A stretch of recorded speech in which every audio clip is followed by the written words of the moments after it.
Hello, and welcome to this episode of Be the Wolf. Now, if you've ever struggled with procrastination or motivation on the things that you really want to do, you're going to want to listen to this episode. And I'm going to start by sharing a story. Years ago, I traveled the country photographing ghost bikes. It was a passion project. It was a project that was meaningful to me, and I wanted to create a book. And I decided that I would do a Kickstarter. And so I did a Kickstarter to fund this book. And the thing that was so powerful about it, you see, in the past, I had a really hard time completing projects. I would have these little spurts where I would get stuff done, but most of the time, stuff came before that. Like I was a bartender and I would always put my job ahead of my art projects, my photography business, and the things that really mattered to me, the things that I wanted to create, things from my soul, from my heart. I would always put them aside and I'd work another shift or I'd be like, oh, I'm tired. I'm going to watch TV. Maybe you can relate. And so these passion projects that I had, these art projects that I had, they always got put on the back burner. And so I did this project. I traveled the country and I photographed ghost bikes in many, many cities.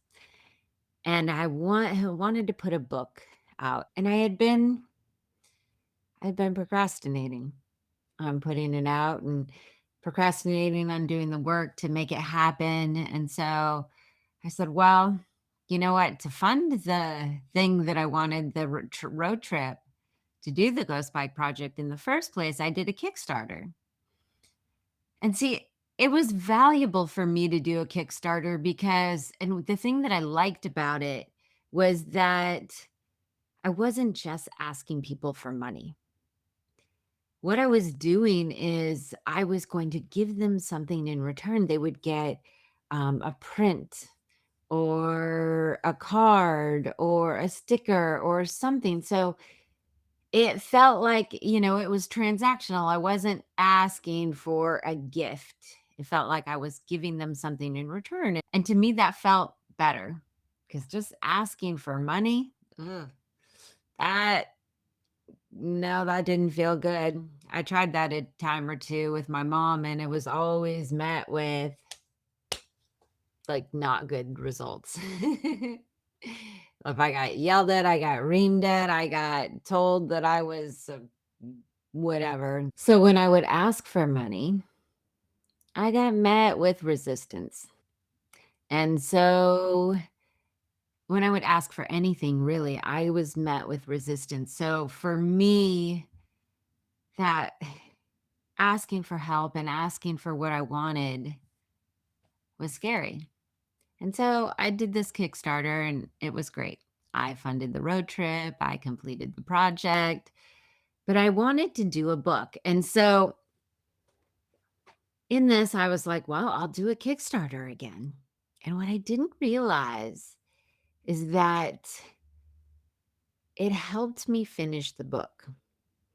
I had a lot of unfinished projects, and it seemed like the projects that I finished, there was some sort of obligation to other people, right? If I was working on something at one of my jobs, I would totally finish it because there was an obligation to other people. If I was, told somebody I would do something, I would always do it because there was an obligation to other people. When I did the first Kickstarter to fund the road trip, I did the whole thing. There was an obligation to other people, but that was something I really wanted. That was something my soul wanted, my heart wanted. And so when I wanted to do the book, I did a Kickstarter again and again. There was this obligation to other people. And so in that obligation to other people, I finished it. I put off all my socializing. I would tell people that I couldn't hang out with them because I needed to work on this book. And I would go home and I would be on the computer and I would work on the thing and I'd get distracted and I'd put it off and the deadline got closer and closer. And so I did more and more, but there were some obstacles, as there always is with big projects. And, I felt so guilty for telling people that it was going to take a little bit longer, but I finally scrambled. I did it. The person that was going to design it dropped out. I had to figure out how to do all that. So there were all of these things. But what really occurred is I finished it because I had that obligation.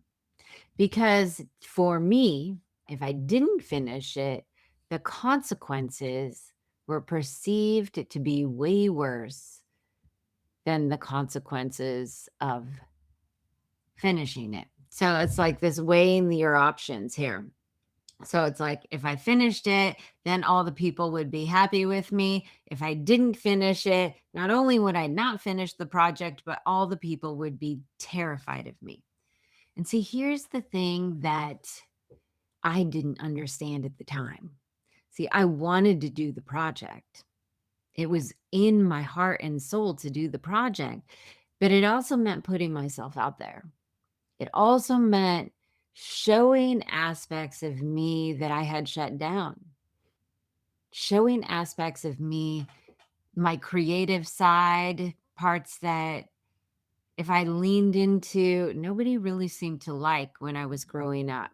I mean, they liked that I was an artist, they liked that, but to actually like share myself, which my art was like a reflection of who I was, to share that with the world, especially this project that had a lot of subconscious implications, which I didn't understand at the time, but there was a lot about feeling invisible and feeling forgotten in this project. And for those of you who don't know, the ghost bikes are bicycles that are locked to intersections where a cyclist was killed. They're painted white and they're placed as a memorial. So it's this reminder of what was. It's a reminder of what is no longer there. And for me at a subconscious level, there was a lot to do, obviously, with death, being seen. One of the things when I talked about and I did press about this project, one of the things that I always said was that, the it- a ghost bike is the worst possible outcome of people not seeing each other and not paying attention and not being aware of where they are in space. And so if a cyclist is not seen, they run the risk of getting hurt. And I used to say, as a bicyclist myself back in those days, I used to say, you must ride like you're invisible. Because if you just assume that you're invisible, you will be safer because you'll ride more defensively. And you see, that's how I rode my bicycle, but it's also how I operated in life. And so when it came to showing this project, which was a piece of me, it meant not being invisible. And so it was scary. So for me to do the project, even though it was what I wanted, it meant that part of me that I had been hiding had to be seen. And that was scary. And so I would put it off. I would put off getting the work, even though I was, in theory, at my desk, at my computer, I was still procrastinating. But I eventually got it done because disappointing and letting everybody down who had donated to my Kickstarter, that pain was greater than the pain of being seen. And so Tony Robbins has a quote that I love and reference a lot. And it says, people change when the pain of staying the same becomes greater than the pain of change. And so because I locked that project in to a consequence that was more painful than me being seen, I actually finished it. And so I risked being seen. But what ended up happening is I did the books and I fulfilled on the Kickstarter and I tried to get some press and I sold a few more books, but I didn't really put my all into it. I didn't hire a publicist. I didn't keep at it. And so many of those books stayed in my hallway. So I had hundreds of these books in my hallway. And I wanted them in the hands of people that would appreciate them and like them. But what it would require is me to put myself out there again, for me to be seen, for me to say, hey, this is what I love and I want people to love it too.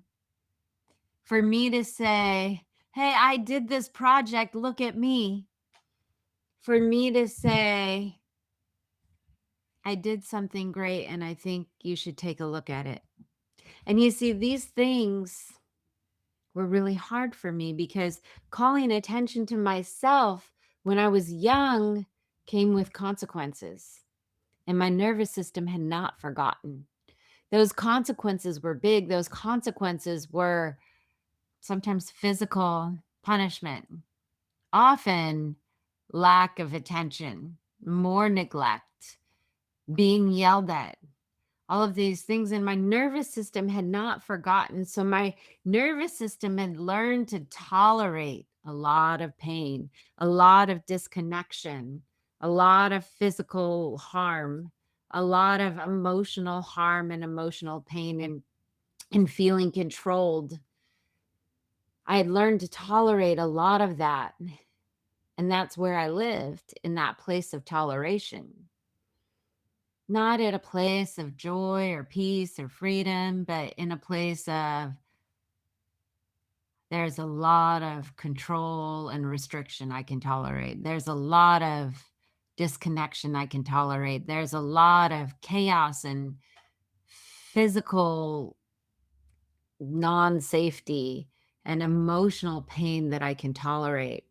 And so when it comes to procrastination, whatever your tolerance level is for pain, you will procrastinate until you reach the tipping point, where the pain of change becomes greater than the pain of staying the same. Or, in other words, when the pain of not getting the thing done becomes greater than the pain of getting it done. And so, because I had laced that project in with the pain of not getting it done, I actually finished it. But here's the fucking problem. When we operate from fear, what we create is not as good as it could be. When we leave things till the last minute, we're scrambling to get it done because we are trying to avoid some consequence that's bigger than the not getting it done. We're moving from fear. And what that does is it shuts down your creation, like your ability to create and really access something new and unique. And so, in operating from fear, what you put out is less than. And if you've ever completed a project that you had procrastinated on and you finished it and you felt really good about it, and then later you revisited it and maybe you were feeling pretty good and you were not feeling stressed about anything, and then all of a sudden you could see all these gaps and these holes and these things that you could have made better. And the thing is when you're procrastinating and you're moving from that fear, like, oh, the consequences, I have this deadline, like, you might be doing great work, but it's never going to be your best work. It's never going to be your best work. And why is that? It's because when you are operating from fear or trying to prevent some consequence from happening, I have to make this deadline or the client will leave. I have to finish this book or all the people that donated will be upset with me. When you're operating from that place, what ends up happening is that you can only access what you've done before. And so, yes, What you've done before might be great. And so what you create from that place might be great, but it's never going to be your best work because in order to access something new, something creative that is outside the realm of what you've already done, you have to be at the least in a neutral emotional state, which means that you can't feel that looming consequence that's going to like get you. If you feel that looming consequence or that, then all of a sudden it narrows your focus of possibility to what you've already done.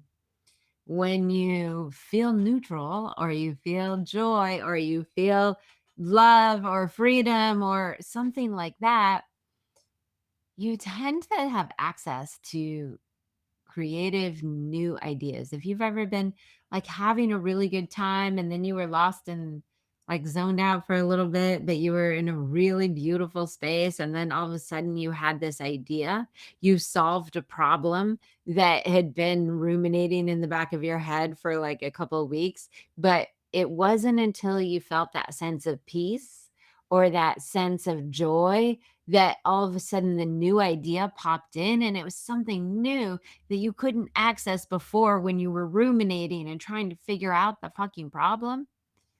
If you've ever had that happen, and I'm sure you have, you know what I'm talking about. And so it takes a positive emotional state to solve problems, to create new solutions, to create new arts, new things that are unique. It requires a higher frequency of emotion. And if you're in this place where you tend to procrastinate a lot, what it means is that there's this fear of being seen, this fear of stepping into more of you, of accessing positive frequency, because maybe positive frequency came with consequences. I know for me it did.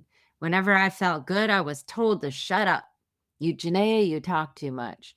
Genea, stop singing. Genea, go sit in the car. Genea, this, Genea, that. There was always consequences. There was a consequence of losing connection, consequence of losing safety, consequence of emotional pain, consequence of feeling controlled, feeling trapped. And so there became this cap of how good I was allowed to feel. And because my background was so not good, that cap was pretty low.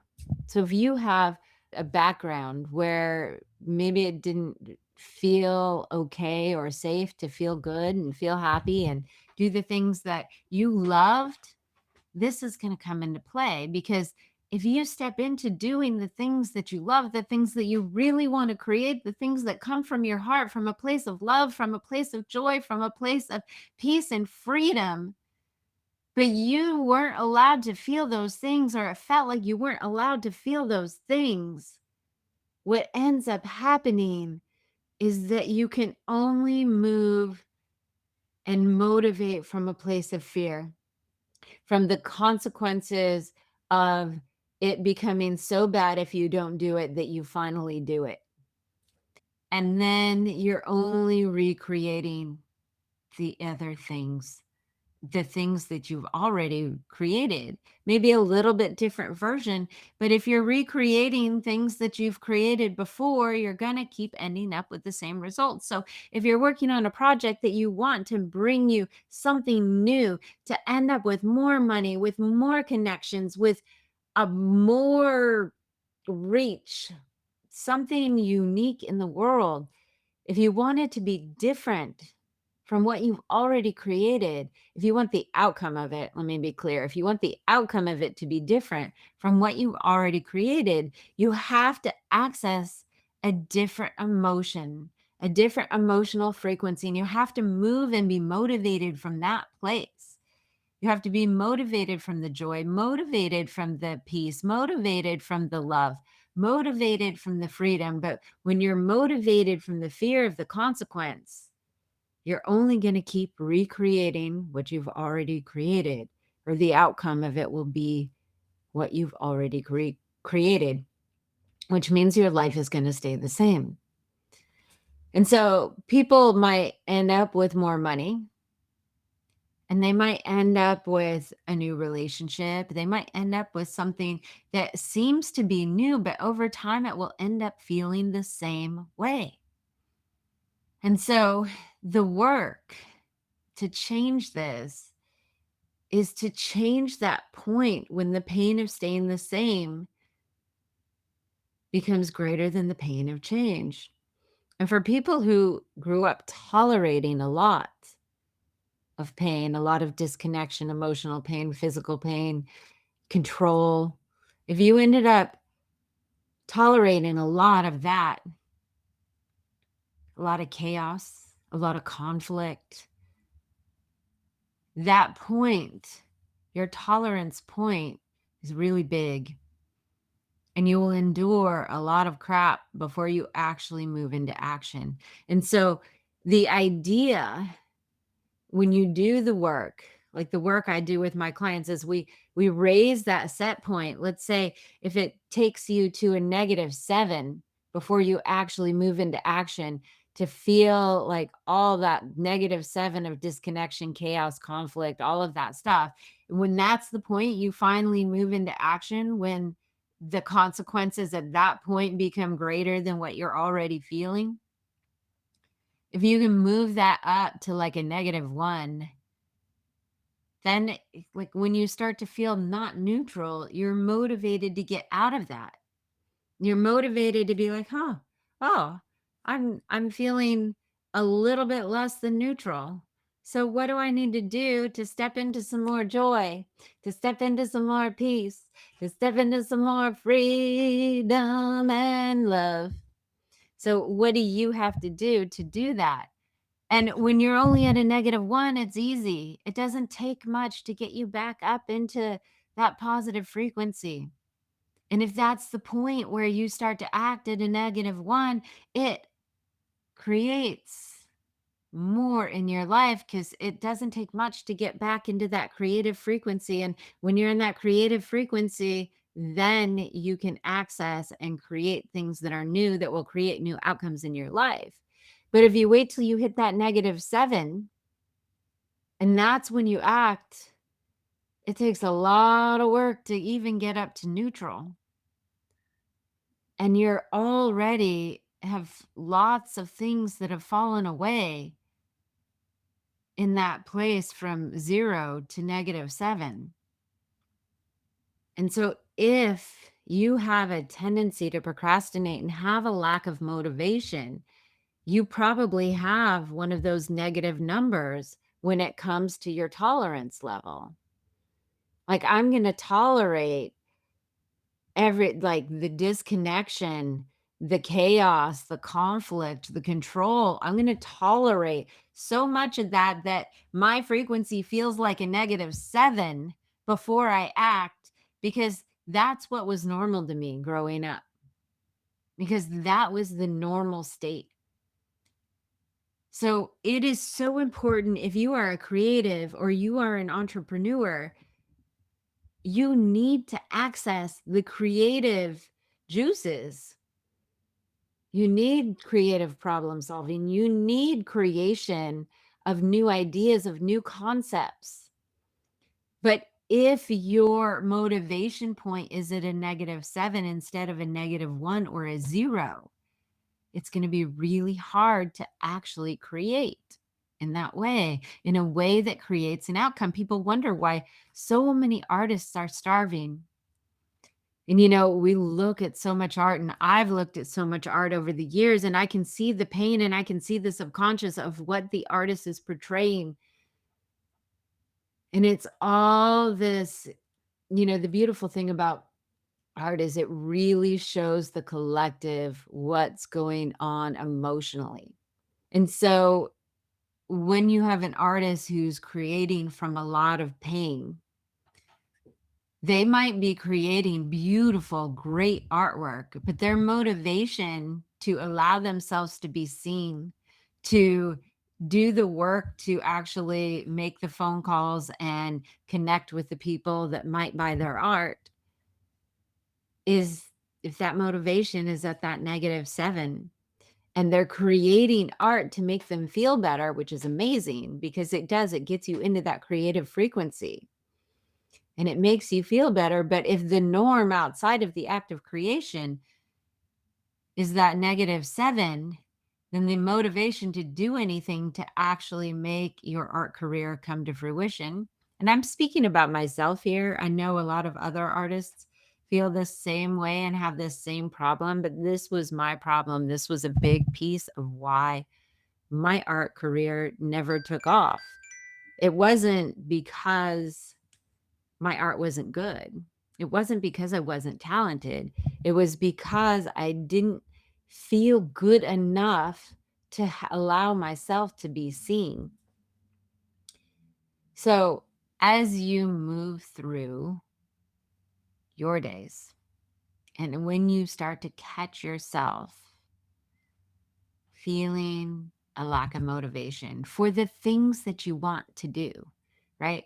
You might have a lot of motivation to do things for other people because the consequences of them not liking you or being mad at you is greater than the pain of you doing what you want to do and that being seen and risking rejection and risking all of the things that maybe you suffered as a kid every time you tried to step more fully into who you are.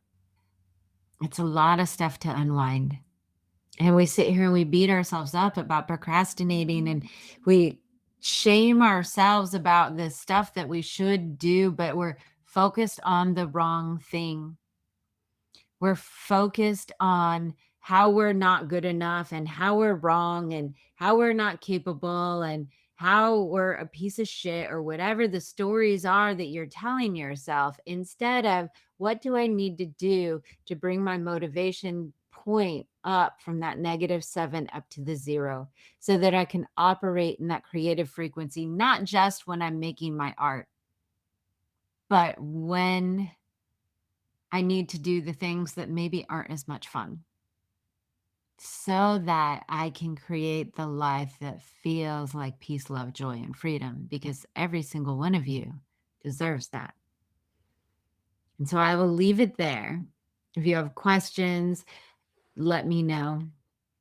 Reach out to me, leave comments. If you want to know how to raise that set points, I have a lot of things out there for you. I do weekly freedom calls, freedom sessions where we get to what's actually creating that -7. I have events, firewalking events, transformational events. If you're interested in that, reach out to me. And of course, there's coaching. But what I hope for each and every one of you is that you have the freedom to create what you want in your life from a place of motivation and a place of high frequency emotion that feels good, because that is what starts to create the life that you've been dreaming of. That maybe, or maybe you haven't been dreaming of, maybe you just wanted to get to that neutral place.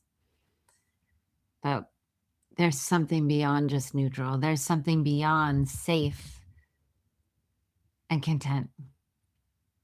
There's something greater and bigger. And I got to tell you, everybody, it feels so good. And I want that for each and every one of you. So if you have questions, if you want to get involved in any things I have to offer, just reach out to me. There's links you can connect. You can follow me on social media if you're not already following me on social media. And happy to help. I'm happy to have conversations, to get to know you, to point you in a direction so that you can start to create a life that actually feels beyond good, but feels amazing, feels so expansive that it might even feel a little wobbly and uncomfortable at first, but it's all the things that you've been dreaming of. And remember, everybody, when you operate from the truth of who you are, it's not just for you. All of this work to feel good and operate from that high frequency and be seen as you truly are, it's not just for you. When you operate from the truth of who you are, humanity evolves. So we're counting on you, all of us. Thank you for watching, and I'll see you next time on Be the Wolf. Bye.